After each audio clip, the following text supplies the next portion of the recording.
এই যে চারাটা আমরা লাগাই, চারাটা শোধন করে আমরা বীজ আমরুদ দিয়ে চারাটা বসাই দেই। তারপরে গাছটাকে আমরা প্রোবায়োটিক ফর্মুলা এটা দিয়ে গাছটার গোড়ায় দিলে গাছটা পচা, ঢলে পড়া এ ধরনের রোগ থেকে মুক্ত পায়।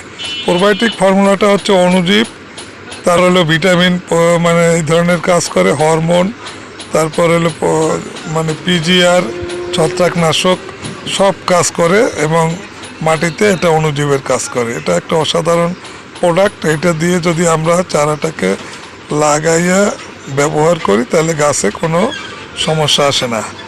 এই পার্টটা আমাদের মালটা পেয়ারার ভিতরে আমরা কাঁচামরিচ এইটা দিয়েছি এবং এখানে ভিতরে একটা শসা ছিল, শসাটা অলরেডি গাছ শেষ হওয়ার পরে আমরা শসা দিচ্ছি না। এখানে মরিচ ওঠার পরে আবার আমরা অন্য একটা চাষ করব। মরিচ আমরা আগে থেকেই তুলছি, মরিচের দাম এখন তো অত্যন্ত হাই। প্রতিদিন আমাদের এখান থেকে সপ্তাহে কিছু মরিচ আমরা পাচ্ছি, প্লাস হচ্ছে গাছগুলি মোটামুটি ভালো আছে। এখানে আমরা যখন জীবামৃতটা ব্যবহার করি, জীবামৃতের পরিবর্তে যদি আপনি ঘন জীবামৃত দেন তরলের পরিবর্তে, তাতেও হয়। তরলটা দিলে পানির সাথে 10 লিটারে 1 লিটার মিশিয়ে আমরা দিয়ে দেই সপ্তাহে অন্তত একবার। গাছগুলি ভালো আছে এবং আমাদের মালটা পেয়ারা যেটা আমাদের মূল টার্গেট, গাছগুলি অত্যন্ত সুন্দর লেভেলে বাড়ছে এবং অলরেডি কিছু গাছে ফলনও চলে আসছে। এইটা হচ্ছে আমাদের বিশেষত্ব। আমরা চাচ্ছি 3-4টা ফসল অ্যাট এ টাইম নিতে, যার ফলে চাষি যাতে সমস্যায় না পড়ে।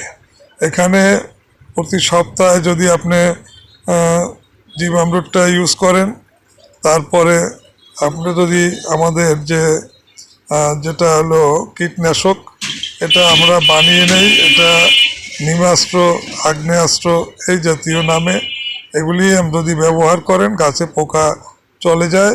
আর হচ্ছে ছত্রাকনাশক হিসাবে যদি আপনি আমাদের এই পিজিআর যেটা আমরা বানাই, যেটা ন্যাচারাল হরমোন হিসাবে পরিচিত, প্রোবায়োটিক ফর্মুলা, এটা বিদেশি ফর্মুলার, এটা সম্পূর্ণ প্রাকৃতিক।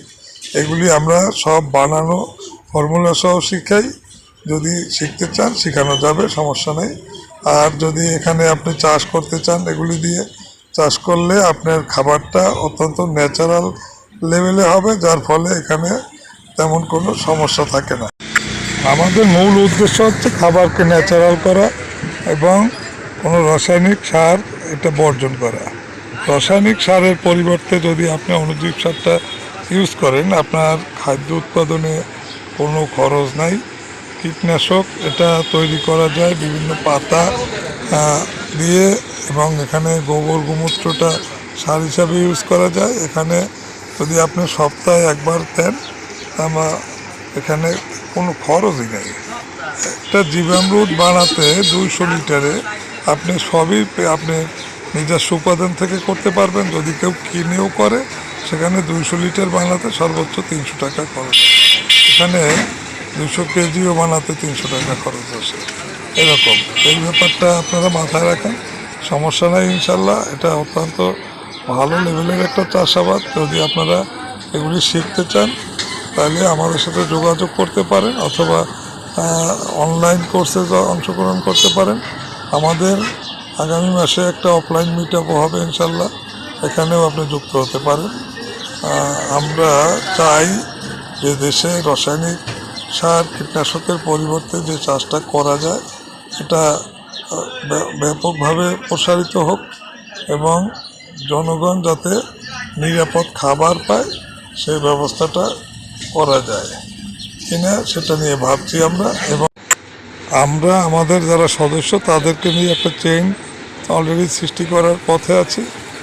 ঢাকাতে আমাদের যদি আউটলেটটা হয়ে যায়, তাহলে আমরা সবাই ওখানে মালামাল বিক্রি করার ব্যবস্থা করব এবং পরবর্তীতে আমরা বিভাগীয় শহরগুলিতে ব্যবস্থা করার চিন্তা করব। আমাদের সাথে একটা বিদেশি লোকজন আছে, তারা চাচ্ছে এটা নিয়ে কাজ করার জন্য। যদি ইনশাল্লাহ করতে পারি তা সবাইকে নিয়ে আমরা একটা ভালো অবস্থানে থাকবো ইনশাল্লাহ। ধন্যবাদ সবাই।